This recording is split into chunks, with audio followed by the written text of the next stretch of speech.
ആക്രമിക്കപ്പെട്ട കേസിൽ നിരപരാധിയാണെന്ന് കോടതി വിധി വന്നതിൻ്റെ ആത്മവിശ്വാസത്തിലാണ് ദിലീപ്. വിധി വന്ന ശേഷം ദിലീപിൻ്റെ പ്രതികരണം ഇപ്പോൾ ചർച്ചയായിരിക്കുകയാണ്. കേസിൽ ദിലീപിനെതിരെ നിർണായക മൊഴി നൽകിയ മുൻ ഭാര്യ മഞ്ജു വാര്യരെ ഉന്നം വെച്ചായിരുന്നു ദിലീപിൻ്റെ പ്രതികരണം. സത്യം ജയിച്ചു. ഈ കേസിൽ ക്രിമിനൽ ഗൂഢാലോചനയുണ്ട് എന്ന് മഞ്ജു പറഞ്ഞിടത്ത് നിന്നാണ് ഗൂഢാലോചന കേസ് ആരംഭിച്ചത്. അന്നത്തെ ഉയർന്ന മേലുദ്യോഗസ്ഥൻ, അവർ തെരഞ്ഞെടുത്ത ക്രിമിനൽ പോലീസ് ഉദ്യോഗസ്ഥരും ചേർന്ന് ഇങ്ങനെയൊരു നടപടി ഉണ്ടാക്കിയത്. മുഖ്യപ്രതിയെ കൂട്ടുപിടിച്ച് കള്ളക്കഥ മെനഞ്ഞു. മാധ്യമങ്ങളെ കൂട്ടുപിടിച്ച് അത് പ്രചരിപ്പിച്ചു. ഈ കേസിൽ യഥാർത്ഥ ഗൂഢാലോചന എന്നെ പ്രതിയാക്കാനാണ്. സമൂഹത്തിൽ എൻ്റെ കരിയറും ഇമേജും ജീവിതവും നശിപ്പിക്കാൻ വേണ്ടി ചെയ്തതാണ്. എൻ്റെ കൂടെ നിന്നവർക്കെല്ലാം നന്ദി എന്നാണ് ദിലീപ് പറഞ്ഞത്. മഞ്ജു വാര്യർക്കെതിരെ ദിലീപ് വരും ദിവസങ്ങളിൽ നീങ്ങാൻ സാധ്യതയുണ്ടോ എന്ന ചോദ്യവും ഉയർന്നു വരികയാണ്. ദിലീപിൻ്റെ ഭാഗ്യമായാണ് വിവാഹിതയായിരുന്ന കാലത്ത് മഞ്ജു വാര്യർ അറിയപ്പെട്ടത്. മഞ്ജുവിനെ വിവാഹം ചെയ്ത സമയത്ത് ദിലീപ് വലിയ താരമല്ല, സഹനായകനുൾപ്പെടെ അഭിനയിക്കുന്ന കാലം.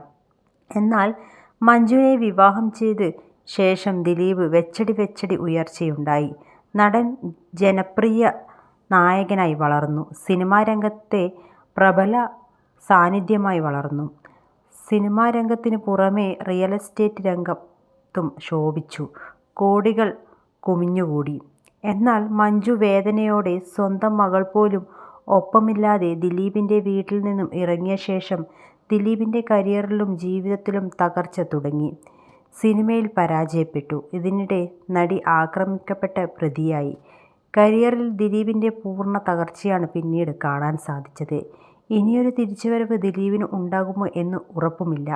കാരണം സിനിമയും സിനിമാ പ്രേക്ഷകരുടെ അഭിരുചികളും എല്ലാം മാറിക്കഴിഞ്ഞു. ധനികനായപ്പോൾ ദിലീപ് നേടിയെടുത്തതാണ് ആലുവയിലെ പത്മസരോവരം വീട്. ദിലീപിൻ്റെ വലിയ സ്വപ്നമായിരുന്നു ഈ വീട്. രാജകീയ ജീവിതമാണ് ഈ വീട്ടിൽ മഞ്ജുവിനൊപ്പം ദിലീപ് നയിച്ചത്. എന്നാൽ മഞ്ജു കണ്ണീരോടെ പടിയിറങ്ങിയതോടെ ദിലീപിൻ്റെ കേസും മറ്റുമായി പത്മസരോവരത്തിൽ സമാധാനം അകന്നു.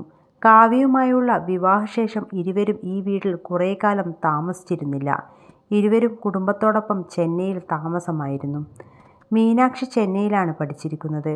ഇപ്പോൾ ഇവർ ആലുവയിലെ വീട്ടിലാണുള്ളത്. കേസും പ്രശ്നങ്ങളും കാരണമാണോ താമസം മാറിയതെന്ന് ചോദ്യം വന്നിരുന്നു.